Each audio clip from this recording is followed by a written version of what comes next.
Bonjour, je m'appelle Bertrand Koa, je suis camerounais, je travaille chez MTN Cameroun, j'habite au Cameroun, à Yaoundé particulièrement, avec mon épouse et mes 4 enfants. Cette période de confinement est une interpellation pour moi. Sur le plan personnel déjà, je vis ce moment comme un moment de méditation, comme un moment de renouvellement, comme un moment d'introspection.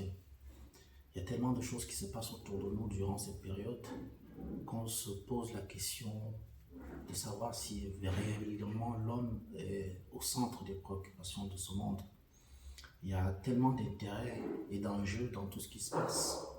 On entend à gauche et à droite un certain nombre de choses qui, à un moment donné, nous poussent à nous poser pas mal de questions. Sur le plan professionnel, c'est plutôt une expérience unique dans la mesure où nous apprenons à travailler de la maison pour négocier des contrats. Moi, je suis commercial et le contrat, la négociation, c'est toujours quelque chose qu'on aime faire en face-to-face parce que ça a plus d'impact. Mais là, on a appris pendant un mois à travailler loin des clients, mais on se rend compte combien c'est aussi passionnant de pouvoir connecter avec des clients et pouvoir leur vendre un certain nombre de choses à distance.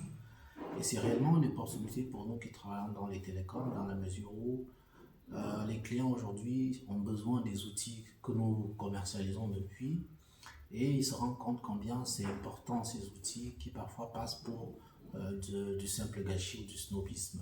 Le télétravail est réellement une préoccupation aujourd'hui des entreprises et donc dans mon métier au quotidien en tant que Key Account Manager chez MTN, je vends des solutions au gouvernement depuis 2 ans et demi dans ce sens-là et qui aujourd'hui prennent toute leur place. Je parle de la vidéoconférence, je parle de l'audioconférence, je parle des outils comme Teams pour des réunions en ligne, etc. etc.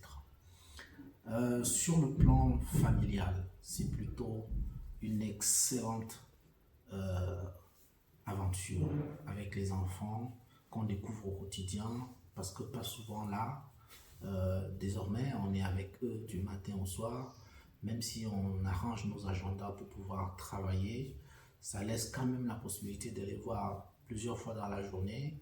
J'ai aménagé un bureau pour pouvoir travailler en toute sérénité, mais n'empêche, chaque fois que je prends une pause de 5 minutes, je les recadre, je leur raconte une histoire.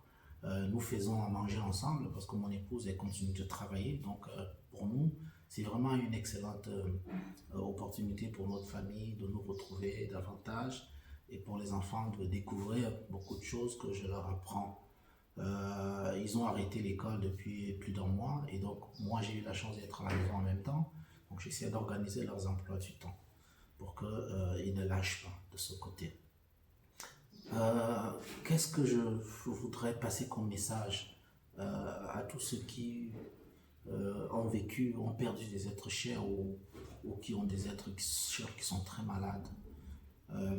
Particulièrement, j'ai un ami très cher à moi qui a perdu sa maman, qui était aux obsèques de ma maman il y a 2 ans.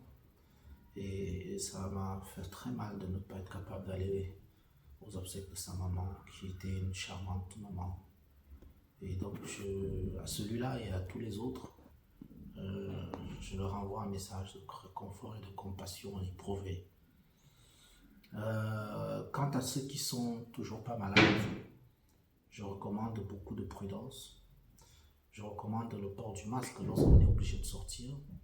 Je recommande l'utilisation des services mobile money pour éviter le maximum de transactions. Je recommande de laver les mains, de garder des distances et surtout de rester à la maison si on n'a rien de particulier à faire à l'extérieur.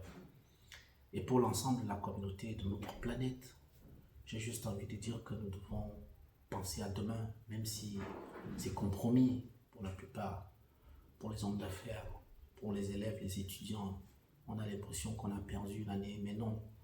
Il faut qu'on se retrouve, regarde sur la classe et qu'on se dise qu'est-ce que demain peut nous apporter, qu'est-ce que nous pouvons faire de mieux pour nous demain.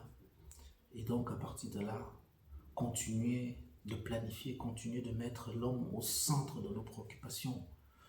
Pour les programmes scolaires, je recommande particulièrement, étant un adepte de l'anthropologie, de philosophie, de repenser les programmes scolaires et de remettre dans les programmes scolaires beaucoup d'unités de valeur qui remettent l'homme au centre, beaucoup d'unités de valeur sur la sociologie, la psychosociologie, sur les humanités classiques de manière générale, pour que définitivement ingénieur ou médecin, garagiste ou planteur, qu'au finish ce soit l'homme qui soit au centre de toutes nos préoccupations.